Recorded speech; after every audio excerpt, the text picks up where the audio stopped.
तो हेलो बेटे, आज 24 सितंबर को डेमो लेक्चर जो था ना अपलोड, उसका पार्ट 1 है ये। ठीक है, वो थोड़ा सा मिसिंग था, तो एक बार आप लोग उसको ध्यान से देखो।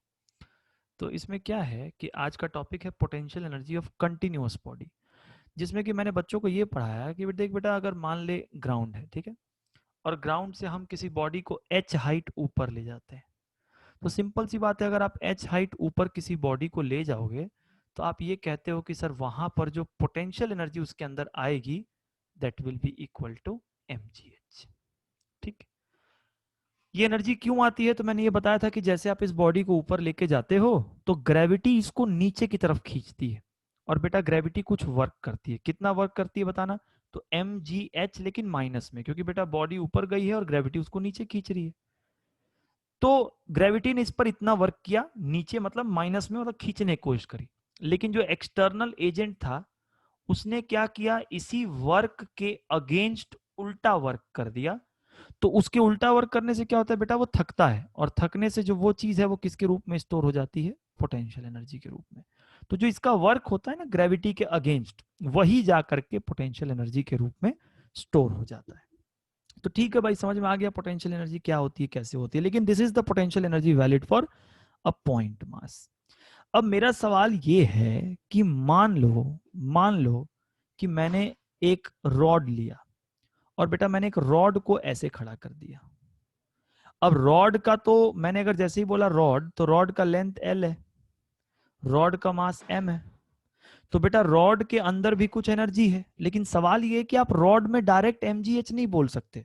सोच के देखो, अगर इस रॉड का लेंथ एल है मतलब इसकी हाइट होगी, क्योंकि रॉड का लेंथ मतलब बेटा this length is the height ना एक्चुअली।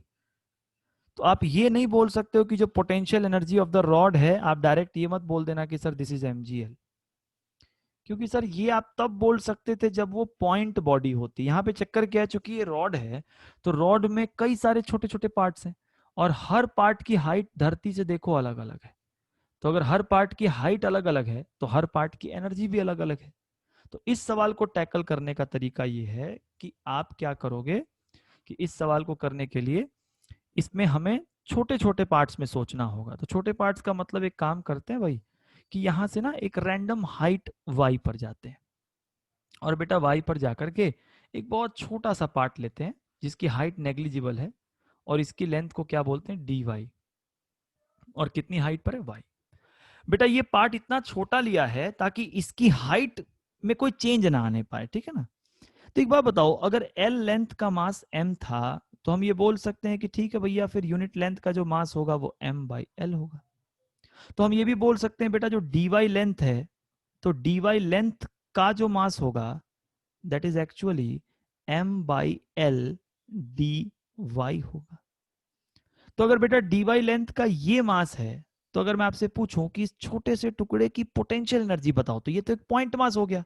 तो इसकी पोटेंशियल एनर्जी आप बोलोगे सर इसका mass M by L D Y है, इंटू जी, और इंटू बेटा इसकी हाइट धरती से वाई है। देखो, तो एक छोटे से मास का फॉर्मूला था तो हमने लगा लिया, लेकिन ऐसे इसमें कई सारे छोटे छोटे छोटे छोटे बहुत सारे मास हैं, तो हम लोग क्या करेंगे, इसको इंटीग्रेट करेंगे।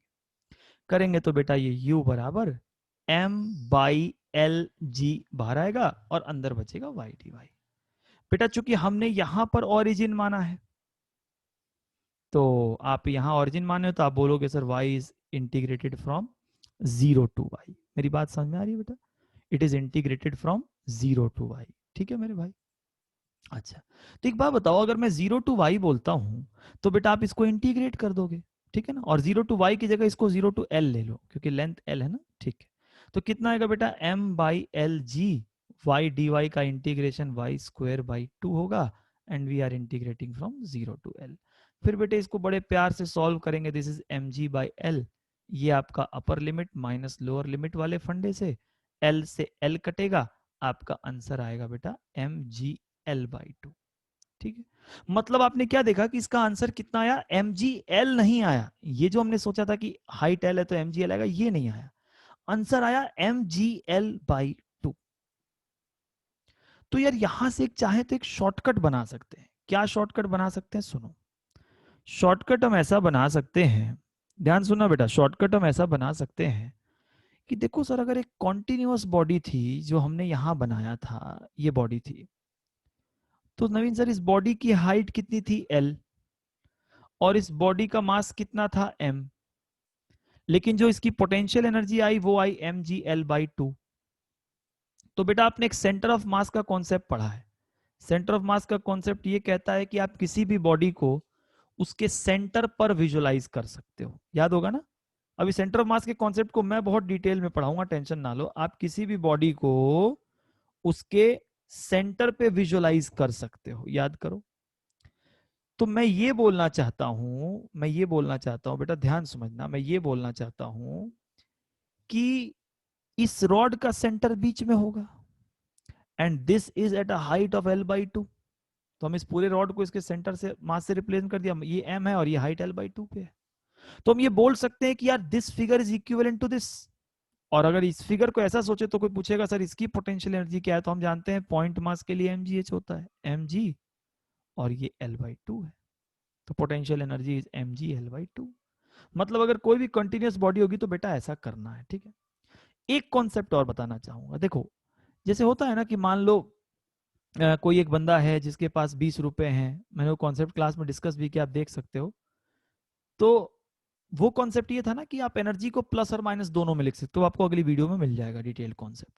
तो मतलब मैंने क्या सिखाया कि अगर आप कंटिन्यूअस बॉडी की बात करते हो तो you can replace the body with its centre of mass. एक छोटा सा सवाल और कराता हूँ, बाकी सारे आपको नेक्स्ट पार्ट में है, ये पार्ट मिस हो गया था इसलिए इसको मैं री रिकॉर्ड कर रहा हूँ, ठीक है। तो देखो बेटा क्वेश्चन है कि मान लो मेरे भाई मैंने क्या किया, एक सेमी रिंग है, ठीक है बेटा, इसको मिटा देता हूँ। This is a semi ring, okay, this is a hemisphere, और इसके ऊपर बेटा हमने क्या रखा है, एक सेमी ऐसा रिंग रखा है, ठीक है। ठीक है, अब किसी ने बोला सर रिंग का मास m है, आप बताओ इसकी पोटेंशियल एनर्जी क्या है। तो बेटा चूंकि ये रिंग किस पर रखा हुआ है, हेमिस्फीयर पे, तो आपको पता है कि ये कंटिन्यूअस बॉडी का है।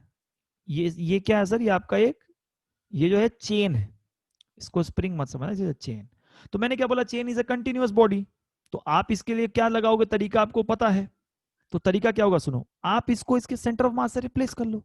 तो मैंने बताया था चूंकि ये हेमिस्फेरिकल शेप पे रखा है तो ये भी एक हेमिस्फेरिकल ही शेप हुआ इसका। तो हेमिस्फेरिकल शेप का सेंटर ऑफ मास जो होता है बेटा वो यहां से 2r/पाई ऊपर होता है।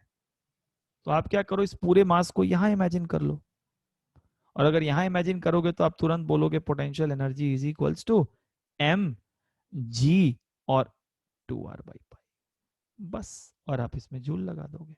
समझ में आया बेटा मैं क्या बोलना चाह रहा हूँ। तो बस मैं तुमको ये बताना चाह रहा हूं कि अगर कभी कंटिन्यूअस बॉडी की बात हो तो आप ऐसे कर लो भाई, कोई दिक्कत नहीं, ठीक है। अब आप लोग इसके आगे के पार्ट को कंटिन्यूशन के लिए डेमो वीडियो 2 आज ही का पार्ट है, आप उसको देखो, आपको बहुत बढ़िया समझ में आएगा, ठीक है।